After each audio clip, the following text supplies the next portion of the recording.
Namo Bhagavate Vasudevaya.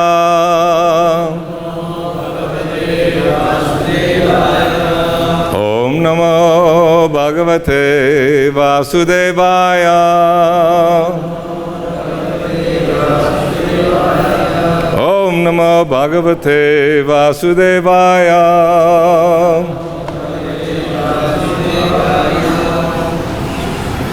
So reading Srimad Bhagavatam, Canto 9, Chapter 1, Text 19 to 33.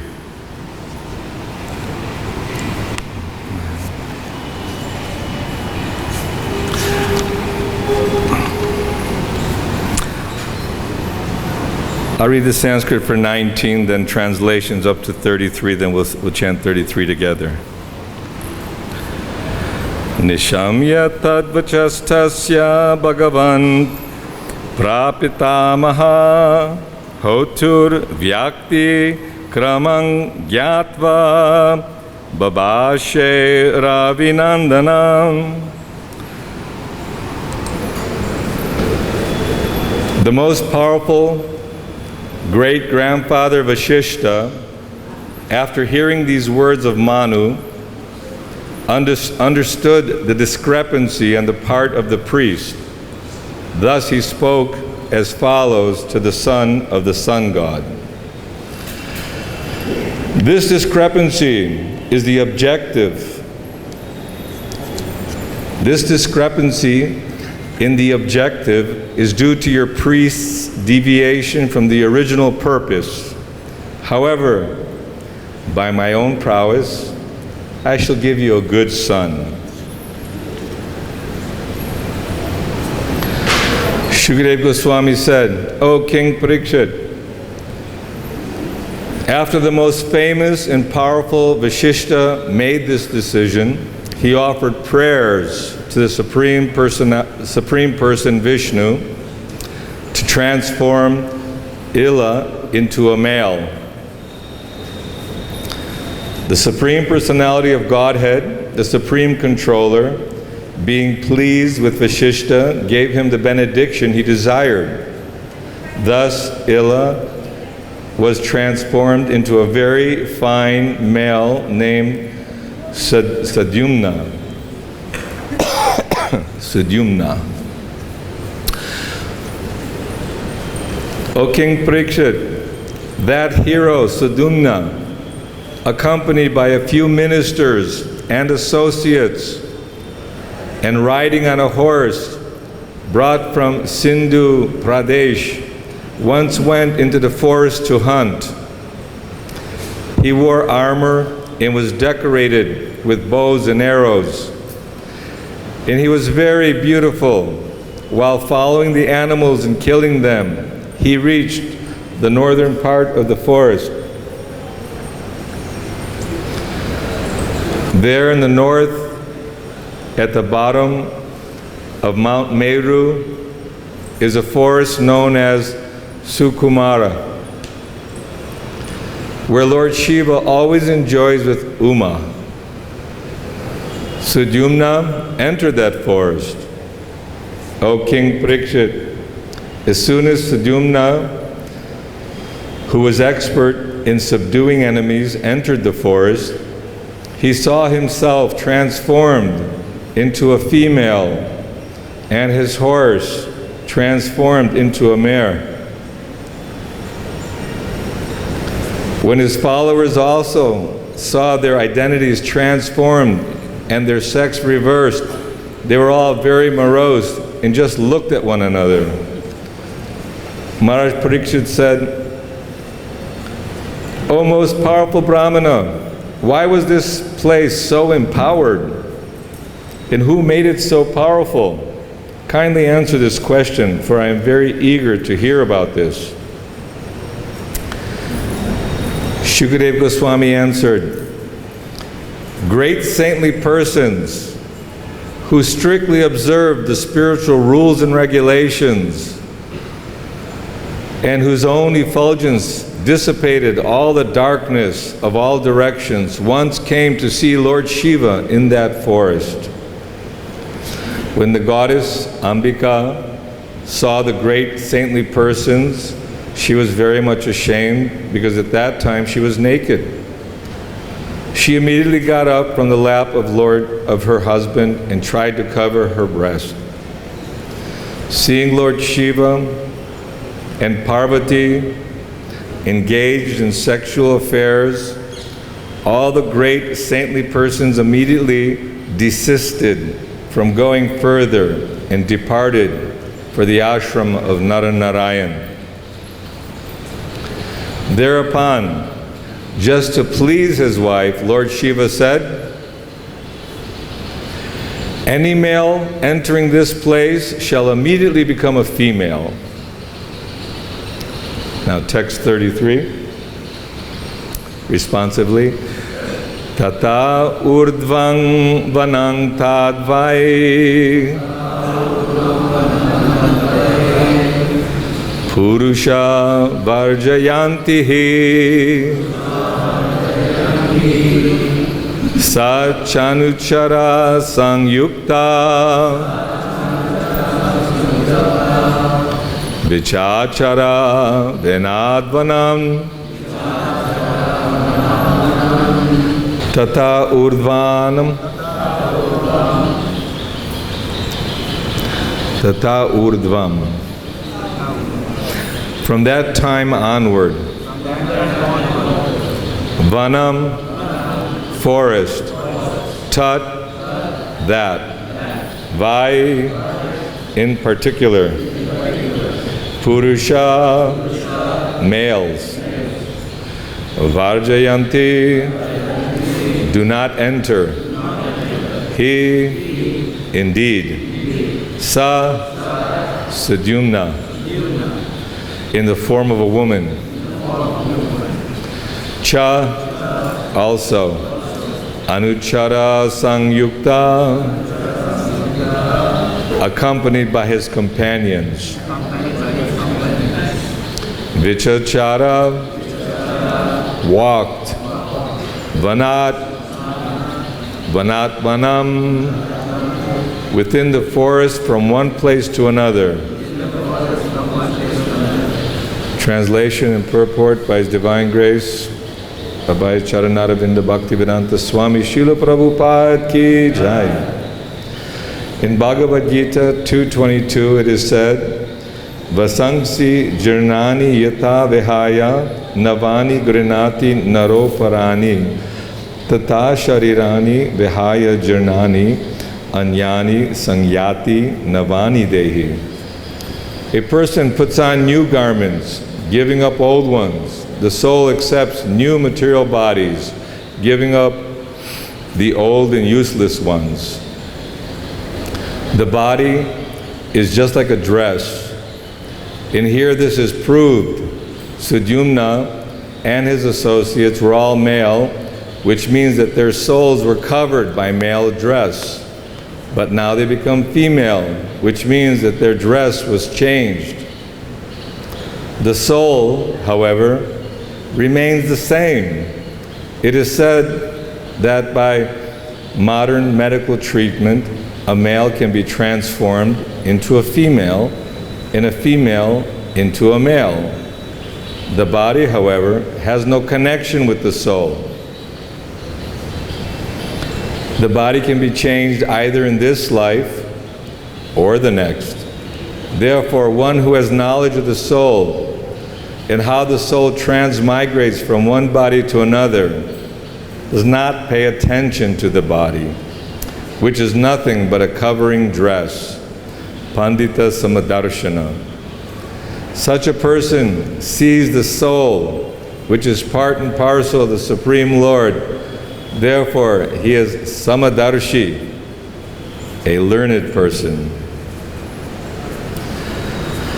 Om Jnanatimrandasya Jnananjana Shalakaya Chakshurun Militam Jena Tasmai Shri Guruve Namaha Shri Chaitanya Manobhishtam Stapitam Jena Bhutale Swayam Rupa Kadam Mayam Tadati Swapadantikam Hey Krishna Karuna Sindhu Dinabandho Jagatpate Gopesha Gopika Kanta Radha Kanta Namostute Tapta Kanchana Gaurange Radhe Vrindavaneshware Vrishabhanu Suti Devi Pranamami Hare Priye Vanchakalpa Tarubhyascha Kripa Sindhubhyeva Cha Patitanam Pavanebhyo Vaishnavebhyo Namo Namaha Jai Shri Krishna Chaitanya Prabhu Nityananda Shri Advaita Gadadhar Sivasadi Gauda Bhakta Vrinda Hare Krishna Krishna Krishna Hare Hare Hare Rama Rama Rama Hare Hare.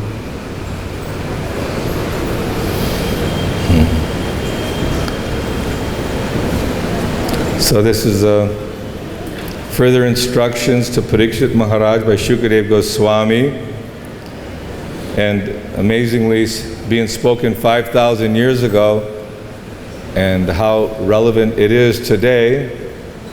You know, we see so many people in society, they sometimes are born in a male body, but they feel that, well, actually I'm meant to be a female. And they get it in their heads that this is what it should be done, and they take hormones and different things, and psychologically they start acting and get the medical treatment necessary so they can transform the body, because they think, I'm not happy in this male body, so if I'm a female, I'll become happy. Or a female may feel that this female body is not really fitting my personality, so if I was a male, I'd have a much better chance of being satisfied in my true nature, you know, from the heart. We see that, and I know people, friends, said, yeah, it's amazing how sometimes you can be born in a male body or female body. And she said, no, I was never a male. You know, we're so much in the bodily concept, or I was never a female, because at the present moment we're identifying with our particular body and thinking that all this philosophy and all this knowledge is all well and good, but you know, I'm me. I have a certain understanding of myself, who I am, what I am, and everyone in this world is ultimately trying to minimize their distress and optimize their happiness. But this is the world of duality, because once we have a little happiness, what comes next? Distress comes again. So we're going through this cycle of happiness and distress, happiness and distress. And Manu, very powerful, saintly progenitor, he was a little dissatisfied that he had a female daughter, although love was there. It wasn't like he was totally like insensitive, but still they prayed to the great-grandfather of Vasishtha that, you know, maybe I can also get a male, because continue the dynasty, continue the whole family heritage. This is very important. We see the battle of Kurukshetra was between family, you know, the Pandavas, Kauravas, this dynasty, that dynasty. We hear of so many, historically, so many dynasties are there, and sometimes the king or the emperor, he's in great fear. If the queen does not produce a male child, then gets another queen and another queen. We know the whole story. Sometimes they have hundreds, thousands of queens, but they need to continue. This is all while in the material world. But the human form of life is actually meant to please Vishnu. This is the purpose of human life, because all other species, 8,400,000 species of life are there, plants, aquatics, animals. So from the animal species we finally get the human form of life. In the human form of life, we're all trying to enjoy and be happy, but we have to know the secret. The secret is to please Vishnu. Varnashrama, Charavita, Purushena. This Varnashram system was set up by Krishna in a very scientific way so that one can behave like a human being And even though he's in family, in society, and has his responsibilities, he carries them out according to the direction and instruction of the Supreme Lord, who is the Supreme Director. See, Krishna, he's giving knowledge. Prabhupada was being interviewed, and the interviewer wanted to know, what do you think of Aravinda, or what do you think of this yogi or that yogi? Prabhupada said, what business do we have with them? Krishna is our leader. They're not better than Krishna. Krishna is God. Everyone's accepting Krishna as God. So if God is speaking and giving directive, how you can become happy, free from distress, how you can get free from the cycle of repeated birth and death, because we're identifying with this body because we're in the material world. We're not disconnected from Krishna. We're always connected to Krishna, but we're covered over. Just like Krishna is the supreme fire, and the spark comes out of the fire. As long as the spark is connected to Krishna, it has illumination, it has the same qualities as a fire, and exhibited more so. But if it does not associate with that supreme fire, it becomes almost extinguished. So Prabhupada gives the example, birds of a feather flock together. So if one is simply utilizing his human form of life for hearing from and associating with materialistic people, those who are interested in sense gratification, those who are interested in conquering Mother Nature by acquiring great wealth, many, many possessions, good family, good birth, all these things, they're being misled. But those who see that although my father had a good education and he had a good job, still he's not happy, he got diseased, and ultimately he died. Everyone's dying in this material world. And material endeavors, at the end of the endeavor, there's no profit, there's no gain. Imagine you're working hard for not only daily, but throughout your whole life.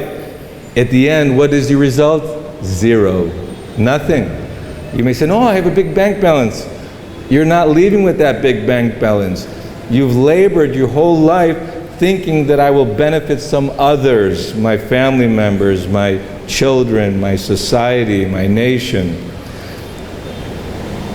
But that kind of endeavor is a waste of human life. So Krishna, he repeatedly is giving guidance and giving understanding. And you see how when we were reading the different translations, first said Uma, and then Ambika, then Parvati, because someone may get confused. Well, what's Lord Shiva doing with Uma and then Parvati? No, it's the same person, Durga, Uma, Parvati, Ambika, many names. The goddess, the material energy. Lord Shiva is very, very powerful. And the great sages, those who are total renunciates, self-realized, they're emanating brilliance and light. They're coming to get instruction and guidance from Lord Shiva. So this is the meaning of success, or one who's enlightened with yoga. What is the yoga system now? Very popular in America. Prabhupada says fat ladies go to the yoga system to help reduce fat and help their digestive system. And it's not that we're mocking yoga, because real yoga means to link with Krishna. And nothing wrong with staying healthy. We see that even our security department, they're exercising, and people are walking and swimming and running and doing many things, watching their diet, because we want to utilize this instrument of the human form of life for serving Krishna, ultimately. And what is the perfection of yoga? Last verse in the 6th canto, and the 6th chapter of Bhagavad-Gita. Yoginam api sarvesham madgaten ataratmada shadavam bhajate yomam same yukatato mataha. Of all yogis, he who abides me with great faith. So there's some prerequisites there. We need actually to develop our faith. Determination, enthusiasm, render service to Krishna. Arjuna inquired, why are you telling me all these things? You know, I'm a soldier, a family man. No, you're my friend. That Krishna is his friend. So Krishna is revealing this knowledge. So this pastime, it has many, I'm sure, lessons and purposes. And then we'll see later on how it is that because Sudyumna was a little distressed that he's in a female form, Vashishta gave another benediction. Okay, you're a ruler, you have to rule, so 1 month you're male, next month you're female.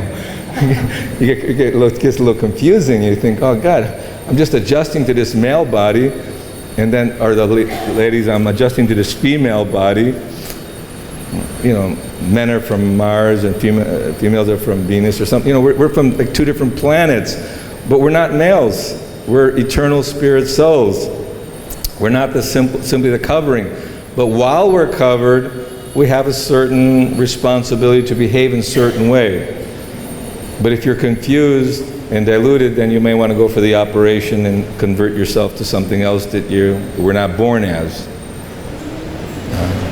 This is Kali Yuga, and I'm sure it's just the different yugas are described in the Bhagavatam, how in Satya Yuga people are virtuous and illuminated, had great memory, and all good qualities were within them. Krita, Satya Yuga, very auspicious age, longevity, long life.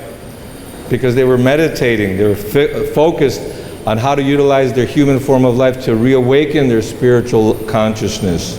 And that brought them happiness.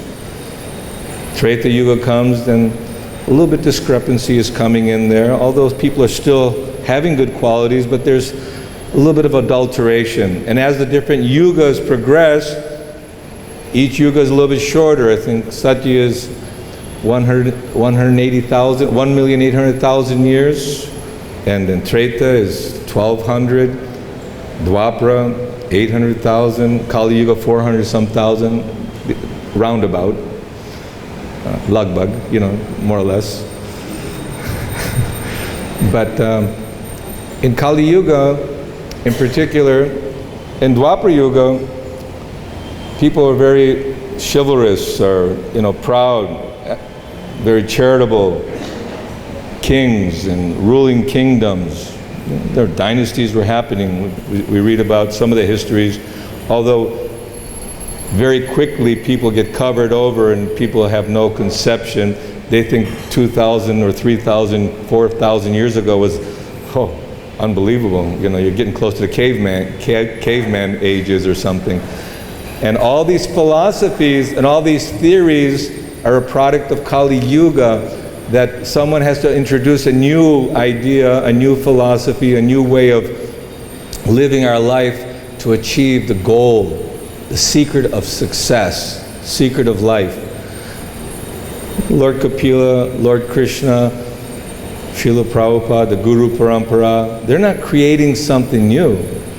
They're giving us the same eternal wisdom which is ever existing, that was spoken hundreds of thousands of millions of years ago. So just imagine, here we are, very little people, some big people too, but most of us are very insignificant. We're born in Kali Yuga. We're fortunate enough to have a human form of life. Maybe last life was male or female, animal, we don't know. Maybe we perform some pious activity, or maybe it's all just good fortune. But for sure, what's being spoken by Krishna, by Srila Bhaktivinoda Thakur, by the 6 Goswamis, I mean, it was almost just a very short time ago, the Goswamis were personally instructed by Chaitanya Mahaprabhu, Krishna himself.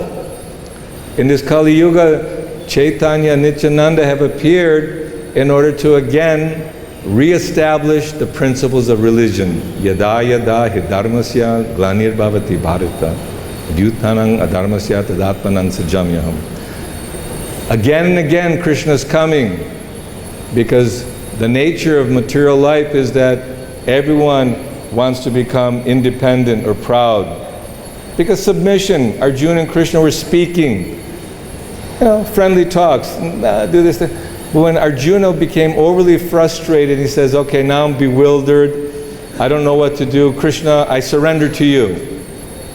So this moment of surrender, that tad-vidi pranipatena pariprashnena sevaya upadekshanti te jnanam jnanas tattvadarshana. Nobody wants to surrender.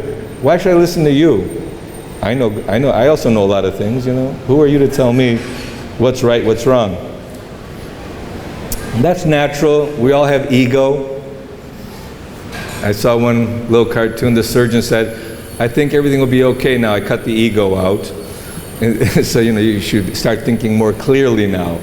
So our clarity of thought is becoming foggy. Sometimes in December, January, in Vrindavan, there's heavy fog. And so I know one time I was picked up at the airport, took us like 6-7 hours to get back because you go inch by inch. And Prabhupada also explains in the ocean, great fog, they stop in the water and they blow the horn so that there's no accident. So when you can't see properly, right now we're maybe not fully appreciating vision. We have vision, we see there's steps, especially here people are laying down everywhere offering obeisance, so you could easily trip over and fall down. That's what's happening. We're blinded by the fog of material desire because we want to enjoy this material world.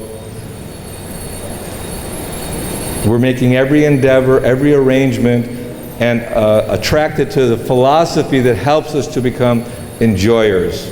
I was studying TM, Transcendental Meditation, with Maharishi Mahesh Yogi before coming, you know, into Krishna consciousness. Oh, it's okay, you can eat what you want or do what you want. Just chant this mantra and you're going to get super consciousness. So people want to hear that a simple method, just you get this mantra, this initiation, and you can still carry on and, you know, doing what you do to enjoy in this world, and you'll achieve success. In one sense, it's similar because Chaitanya Mahaprabhu, being very kind, very merciful, seeing the degraded condition of the conditioned souls in this world, has given us the special Maha Mantra. We heard the glories of the Maha Mantra. And although once chanting the holy name, one can be freed of all sins. But all the acharyas are stating that I've wasted my human form of life. I have no attraction for the holy name. I'm simply, you know, taking care of family and business, and I have not surrendered unto you. I'm the bed. This is the feeling of lamentation. Even in Christianity, they claim that, you know, we have to repent. You have to be sorry about being simply misguided and wasting your life, committing sinful activities. You know, that you go for confession. I confess, yes, I've done this and I've done that and horrible. Okay, I forgive you. I feel so much better, I'm relieved. But then again we do it, and again we do it. So how to gain the strength that yeshang tvantagatang papang, you know, that determination, that fixed determination that I want to stop this cycle of birth and death. I want to awaken my Krishna consciousness, my love for Krishna. And in this lifetime, I want to go back home to the spiritual kingdom. Prabhupada often would say, in this very lifetime, you go back home to the spiritual kingdom. How? I'm so sinful. I have so many desires. Krishna says, yes, sarva dharman parityaja, mamekang sharanang vraja, ahang tvang sarapapevyo, moksha yashami masuchaha. Moksha is not a big thing for devotees. Bhakti, this love, we want to awaken our love. We've forgotten Krishna. Connection is there, but we're turned away from Krishna. We need to, again, reawaken, rekindle the fire of Krishna consciousness. And Prabhupada, Srila Prabhupada, is taking the message of the Guru Parampara, of the Goswamis, Chaitanya Mahaprabhu, and he's giving us a very illuminating, very clear direction how we can achieve that goal. If you have a very good map, and you can see very clearly how to get from point A to point B, and you also have somebody along with you who's gone through the path and understands all the, watch out here, there's a speed trap, and there's a distraction here, distraction there, because distractions are coming regularly. If you let your guard down, if you're fighting a battle and you let your guard down, then they can cut your throat. So in training, they always train how to defend yourself against the Maya, or the opponent. So Maya is there to help us, to toughen us, to make us strong. But the reason why we're taking this body and that body, karmana daivana trena, that for so many lifetimes our desire has been going this way, that way, this way, that way. We perform some so-called good activities. They're all bad in this material world. We think, oh, let me go to the heavens. Okay, all right, that didn't work, come back down. All right, heck with it, I'll do whatever I want, go to the hell. Oh, too much suffering. So it's almost like you're trapped in the maze and there's no real exit from this labyrinth, or this maze, this entanglement. Sometimes people get guides. You go for, you want to see everything properly.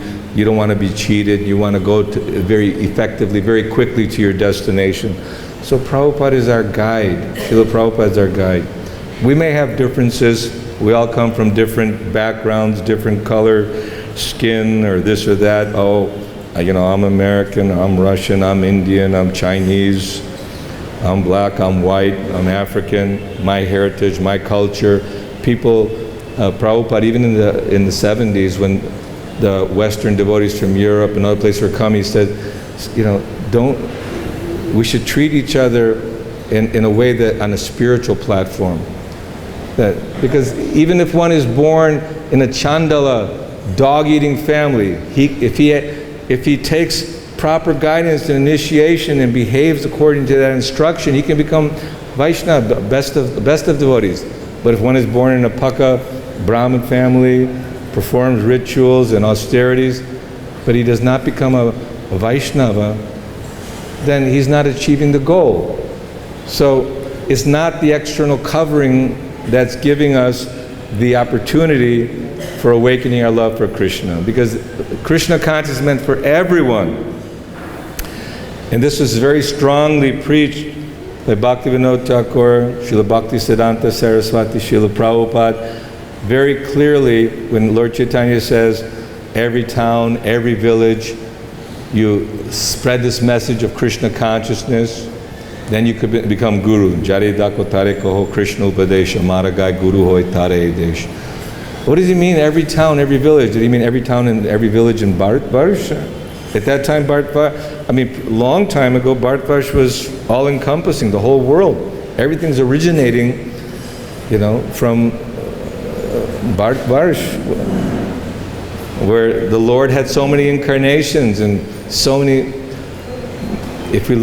Someone sent me some pictures of some of the ancient temples in South India, so magnificent, must have been done by mantras, by power.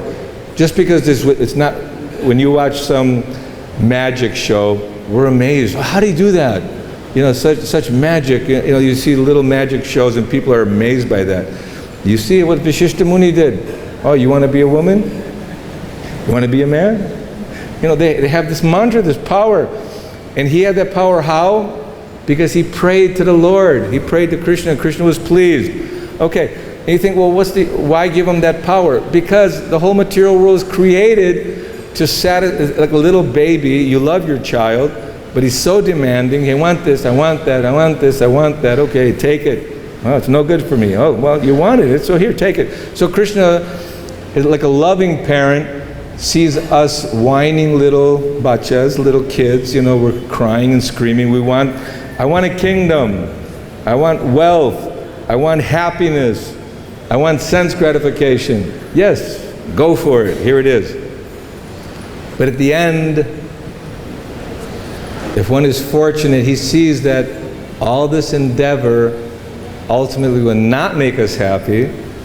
And when one comes to his senses and awakens his consciousness, he thinks, I have to put a stop. I don't have the ability on my own. I'm weak.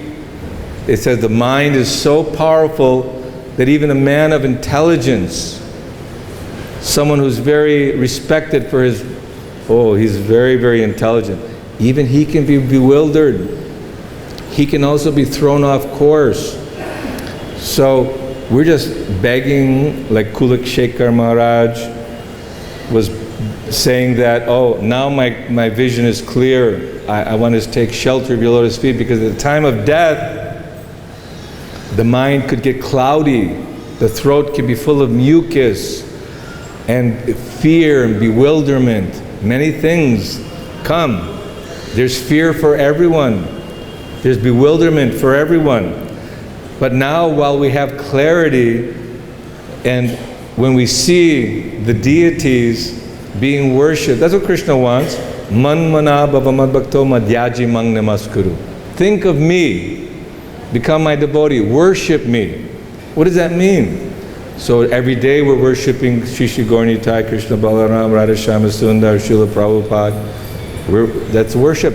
And that's how you remember Krishna. Always remember Krishna. Never forget Krishna. It's very simple, but the mind is so strong. How to do it? Constant practice and determination. And if one Neha Vikramo na shosti na pratyavayo na vidyate swapam apyasya dharmasya trayate mahatobhayat. If one even leaves Krishna consciousness, once bhakti is started, Krishna makes the arrangements to bring you again. But don't think that, I won't make it this time, maybe next time. We don't know the circumstances. Don't take that gambling chance that, I started bhakti, and then I'm guaranteed, according to scripture, that I'll be given good birth in a Brahmin family. Maybe my next life I'll have better qualities where I can control my mind and senses. For now, I've done enough. We should not be bewildered. That's the mind's tricks to keep us here in this world, because ultimately we have to have that kind of determination that I will dedicate my time to serving Krishna. One more little cartoon I saw. I told everybody, time for Bhagavatam class. They shows a turtle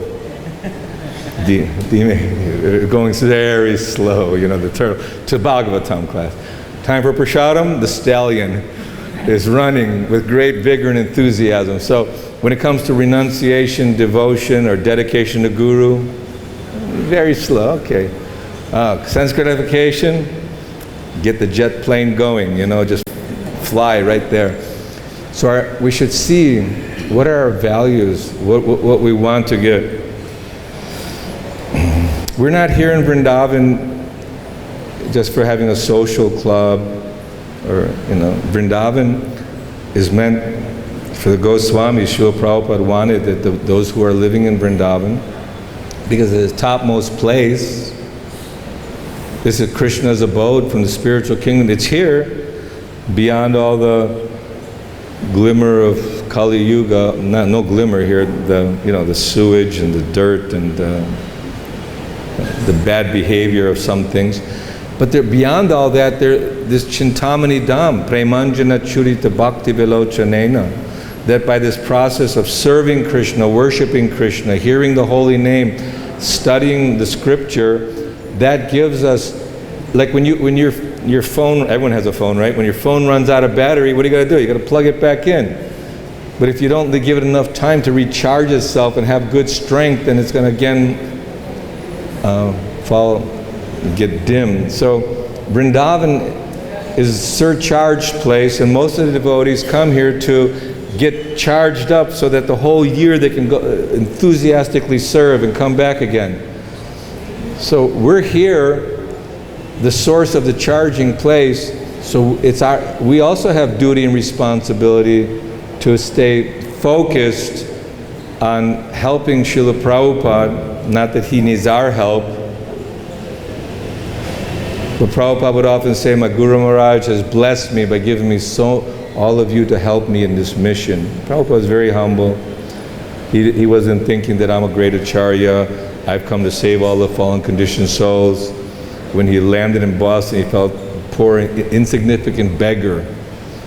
Prabhupada considered himself in a very humble position, but when he was telling the story how in dreams he dreamt that his Guru Maharaj, Srila Bhaktisiddhanta Saraswati, ordered him to take sannyas, he was horrified. I have to leave my family?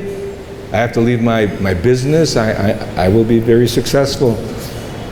And he was commenting how now I understand is my Guru Maharaj's mercy upon me, that he pulled me out of material existence. So the Guru is pulling us out of the confusion of male, female, enjoy this world this way, that way. That might be a good thing. 1 month male, 1 month female. Let's, we'll know all about the experiences of both sides of the coin, so to speak.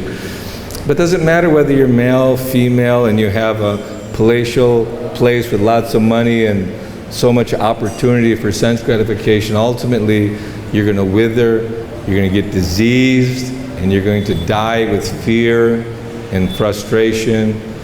And so why throw all that away, that just for a few flickering moments of enjoying this material existence? This is why we need to very determinedly, in a mood of cooperation and surrender to Guru, carry out this process of Krishna consciousness. I'm sure it could have gone many ways, so many beautiful purports. Some of the scholars, the pundits, will give us more in-depth on all the deep meanings of all these verses, but I'm just seeing that the great sages came to get knowledge from Lord Shiva and Parvati, and circumstances were such that the sages thought, oh, we're not here at the right time, better we go to Naranarayan Rishi, or Badrik Ashram, and meditate a little further. And there was some benedictions, and that in order to satisfy Uma, that anybody comes in this area would turn into a female. So anyone comes to Vrindavan will turn into a devotee, a spiritual personality. Hare Krishna, Krishna Krishna, Hare Hare, Hare Rama, Rama Rama, Hare Hare. So there are a few minutes, if anyone would like to ask a question.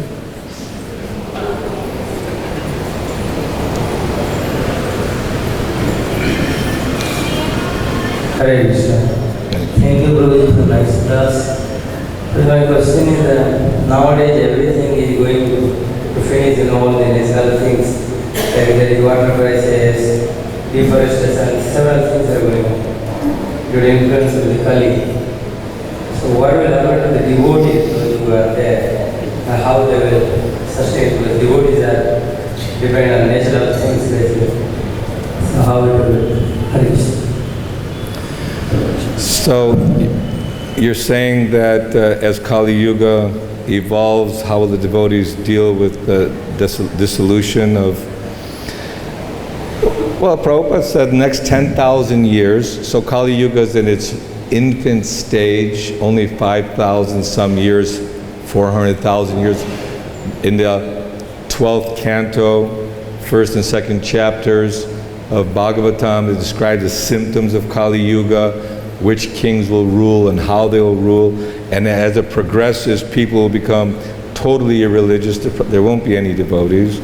And their lifespan will be 20, 30 years. And it's like all the bad things you can imagine will start manifesting and sprouting. But right now, even though there are many, many bad qualities, one good thing in this Kali Yuga, the chanting of the holy name is there. Srimad Bhagavatam is present. And by Krishna's grace, Chaitanya Mahaprabhu, Lord Nityananda's grace, that right now there's an infusion that, okay, now is the time to get out.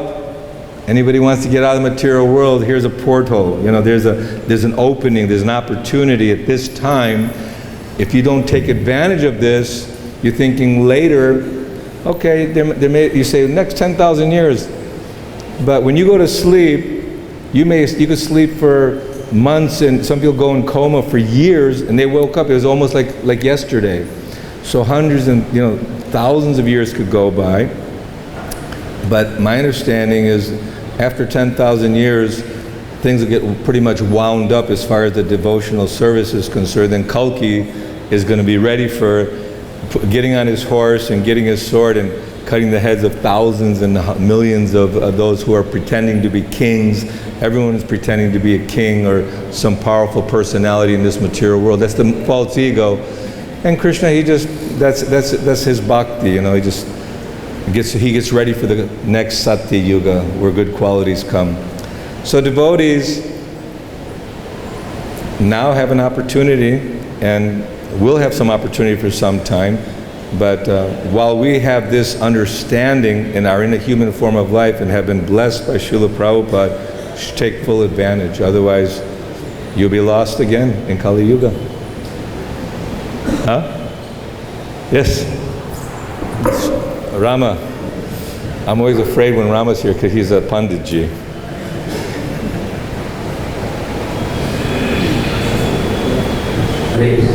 Jai. Practically, we are not in Kali Yuga now. The three sandhyas in a day.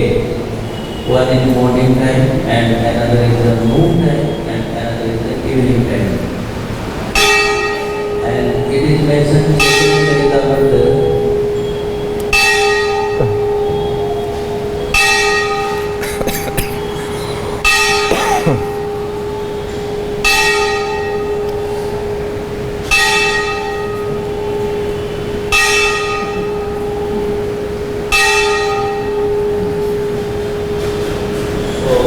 It's mentioned in Chaitanya Charitamrita. Yes. We are fortunate, we have taken birth in this first sandhya.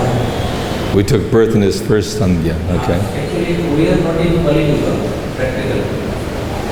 Just like in the morning time, everybody had the realization that it is not the day, it is not the night. Suppose 5 o'clock, 5 a.m. in the morning time, you can see it is not the day. It is not the night. The sandhya time. So Krishna Savaraj Goswami says, for the next 36,000 years, 36,000 years is the sandhya time. Acha. So Chaitanya Mahaprabhu came for the first sandhya. So for the only 5,000 years has been passed. For the next 30,000. Okay. So everyone should go and enjoy now. Forget, you got lots of time. Okay. We are very fortunate. So that Prabhupada also says, for the next 10,000 years, my organization will continue. So we are very fortunate. Even more fortunate on the Satya Yuga. In this time, yes, Chaitanya Mahaprabhu came, all the incarnations came, and we have so many facilities for devotional service. So after 36,000, those who will come, they are all fortunate. Hare Krishna. Yes, there's so much room for speculation and people. If it wasn't for Srila Prabhupada very clearly spelling out to us what is the conclusion of Krishna, Lord Kapila Deva, all the incarnations and the Guru Parampara, we take it for granted, we're hearing the absolute truth. But people did not, if you didn't have proper direction, you would be totally confused. But as Ramakanta Prabhu said, that we're very fortunate, so don't lose this opportunity. Hare Krishna, truly this is like night and day. And so many different amazing man is becoming mobile, woman is becoming man. And Prabhupada is giving Prabhupada completely on the body conception as a person is not out of the body. It looks like that this body conception is so deep-rooted in ourselves. So my question is, sometimes when we think I'm such Guru Maharaj is Sattva, I'm such Guru Maharaj is Sattva, and this Guru Maharaj is Sattva is not my friend or he is different. Is it also a bodily conception or it is something very certain? Yeah, it's very difficult to get off the bodily conception. We start identifying, with particular, these are my God brothers and God sisters, or this is my guru and it's your guru and this and that. All these things are different shades of coverings. Ultimately, Jivera Swarup Hoy Krishna Nityadas. We're all eternal servants, and Guru is one. If the message is being given by your Guru Maharaj, his Guru Maharaj, is the same as what Srila Prabhupada and Guru Parampara are giving, then this is very nice. But if we're, due to immaturity, siding with my Guru, this is my Guru Bhai or whatever, then it's becoming a little bit cliquish, or like my dynasty, my race, my nation. So again, there's some discoloration there. We should be loving towards all living beings. What to speak of loving the dog and the ant in the street. The hunter, by Narada Muni's mercy, didn't want to even hurt the ant. Previously he was killing.